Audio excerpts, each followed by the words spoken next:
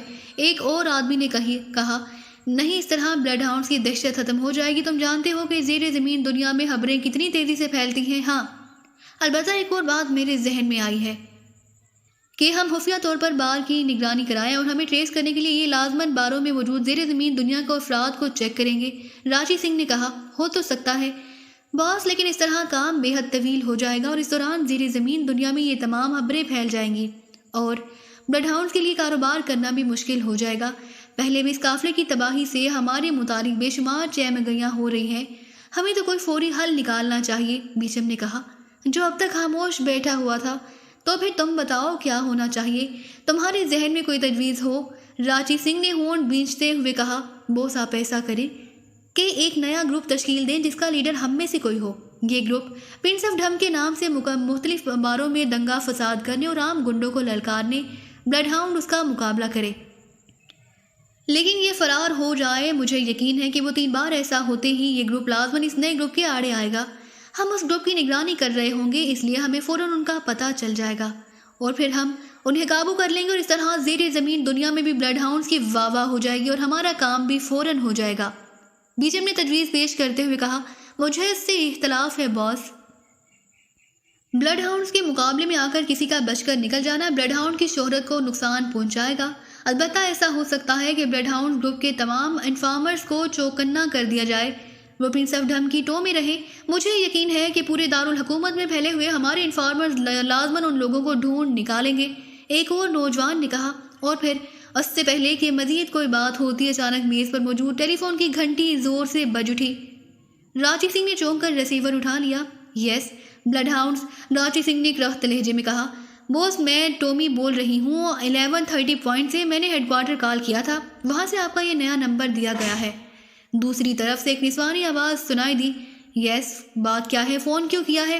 راجی سنگھ نے انتہائی کرخت لہجے میں کہا بوس میں اتفاقاً سوشیما سے ملنے گئی تھی، وہاں باتوں باتوں میں اس نے بتایا کہ کالگن کے کچھ دوست پاکیزہ سے آئے ہیں اور کالگن اس سلسلے میں بے حد مصروف ہے۔ مجھے پاکیزہ کا نام سنتے ہی فوراً خیال آیا کہ آپ نے مجھے بتایا تھا کہ پاکیزہ کے گروپ کے خلاف آج کل بلڈ ہاؤنڈز کام کر رہی ہے، اس لیے میں نے سوچا کہ آپ کو فوری اطلاع کر دوں۔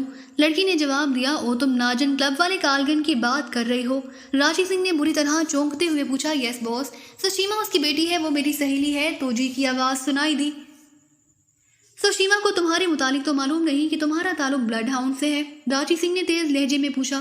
نو باس، ہم بچپن سے ہی سہیلیاں چلی آ رہی ہیں۔ سوشیما ایک خالص گھریلو لڑکی ہے اور میرے متعلق صرف اتنا جانتی ہے کہ میں کسی دفتر میں ملازم ہوں اور بس۔ توجی نے جواب دیا۔ ٹھیک ہے، اسے ہرگز کچھ معلوم نہ ہونے دینا، میں معلوم کرتا ہوں، راجی سنگھ نے کہا اور ریسیور رکھ دیا۔ باس، یہ کالگن تو آپ سارے دھندے چھوڑ چکا ہے، وہ تو بس کلب ہی چلا رہا ہے، کافی بوڑھا ہو چکا ہے۔ بیچم نے جواب دیا۔ کچھ بھی ہو، ہمیں فوراً اس کلیو کے متعلق مکمل معلومات حاصل کرنی ہے۔ اگر واقعی یہ وہی گروپ ہے تو میں اس پر قہر بن کر ٹوٹ پڑوں گا، راجی سنگھ نے کہا اور دوبارہ ریسیور اٹھا کر نمبر ڈائل کرنے شروع کر دیے۔ یس موبو اسپیکنگ۔ چند لمحوں بعد دوسری طرف سے ایک آواز سنائی دی۔ بلڈ ہاؤنڈ بول رہا ہوں، راجی سنگھ نے انتہائی کرخت لہجے میں کہا۔ موبو، یہ کالگن اس وقت کہاں موجود ہوگا؟ راجی سنگھ نے کہا۔ باس، وہ تو کلب سے کہیں نہیں جاتا، آپ کو تو معلوم ہے کہ اس کی رہائش کا بھی کلب کی عقبی عمارت میں ہے، موبو نے مودبانہ لہجے میں جواب دیتے ہوئے کہا۔ معلوم کرو کہ کیا وہ واقعی وہاں موجود ہے، اور سنو اسے بالکل اس بات کا پتہ نہ چلے اور فوراً ہیڈ کوارٹر کے ذریعے مجھے رپورٹ دو، راجی سنگھ نے تیز لہجے میں کہا اور ایک جھٹکے سے ریسیور رکھ دیا۔ اگر یہ واقعی وہی گروپ ہے بوس، تو اس بار یہ کسی صورت بچ کر نہیں جانا چاہیے، ادھیڑ عمر آدمی نے کہا۔ سوال ہی پیدا نہیں ہوتا، راجی سنگھ نے ہونٹ بھینچتے ہوئے کہا۔ اور پھر تقریباً 10 منٹ کی خاموشی کے بعد ٹیلی فون کی گھنٹی دوبارہ بج اٹھی اور راجی سنگھ نے جلدی سے ہاتھ بڑھا کر ریسیور اٹھا لیا۔ اس کے چہرے پر اشتیاق کے تاثرات نمایاں تھے۔ یس بلڈ ہاؤنڈ، راجی سنگھ نے تیز لہجے میں کہا۔ موبو بول رہا ہوں باس، کالگن کلب میں ہی موجود ہے، موبو نے جواب دیا۔ تو سنو، میں کالگن کو اس طرح اغوا کرانا چاہتا ہوں کہ کلب میں بھی کسی آدمی کو اس کی خبر نہ ہو سکے، کیا تم ایسا کر سکتے ہو؟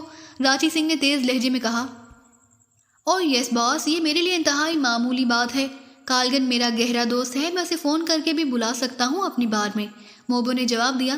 ہو سکتا ہے وہ وہاں سے آتے ہوئے کسی کو تمہارا نام بتا کر آئے۔ راجی سنگھ نے کہا، میں اسے منع کر دوں گا بوس، وہ بے حد سیدھا آدمی ہے، آنکھیں بند کر کے میری ہدایت پر عمل کرے گا۔